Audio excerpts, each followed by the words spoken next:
Tout compte fait, Éric Revel. Bonjour Éric.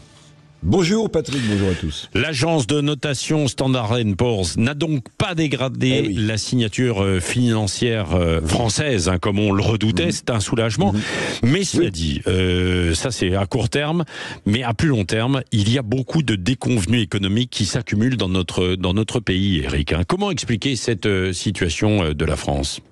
Oui, alors je vais commencer par les déconvenues économiques qui s'accumulent quand même. D'abord, une croissance qui est devenue, c'est passé inaperçu, mais la croissance française est devenue négative au troisième trimestre.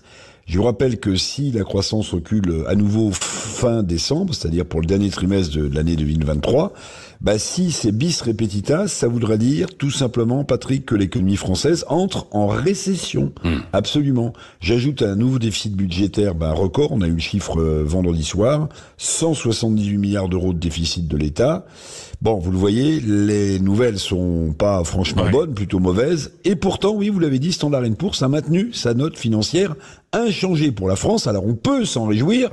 Bon, mais on s'interroge. Alors pourquoi Standard & Poor's n'a pas moufté, si je puis dire, alors je me pose la même question que vous, c'est une bonne nouvelle, on l'a dit, mais la croissance vacille, les déficits sont records, je viens de le dire. Alors la seule explication que je vois, cher Patrick, c'est que Standard & Poor's ne veut pas déstabiliser un peu plus la deuxième économie de la zone euro, c'est-à-dire l'économie française.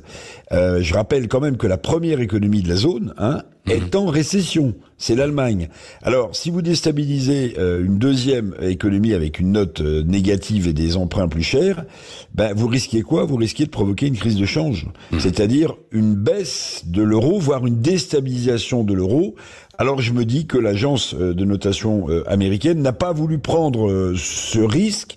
On verra, mais c'est vrai qu'il y a un sujet sur les financements français. Oui, et puis il y a sujet sur la hausse des prix, la consommation aussi des ménages, et sans consommation, peu de chance pour que notre croissance économique reparte, ou résiste. Oui, écoutez, je suis vraiment l'oiseau de mauvais augure en ce lundi matin, mais oui, c'est une autre mauvaise nouvelle, parce que la consommation des ménages, inflation oblige, forcément, plus les prix sont élevés, moins vous achetez, elle a reculé de 0,9% en octobre.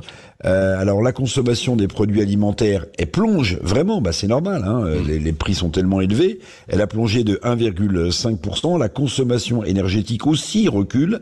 Alors vous l'avez dit, si la consommation des ménages poursuit son repli, oui, c'est notre croissance économique qui va descendre à la cave, passez-moi l'expression, parce que dans le même temps, l'investissement il patine, ce qui aura des effets négatifs sur quoi ? Sur le chômage. D'ailleurs, on commence, vous savez, à en voir les effets, avec une remontée des taux de demandeurs d'emploi. Donc réjouissons-nous évidemment de cette décision de Standard & Poor's de ne pas modifier la signature financière de la France, mais surtout on a l'impression qu'à Bercy, au gouvernement, à l'Élysée, on retient son souffle. Merci Éric Revel.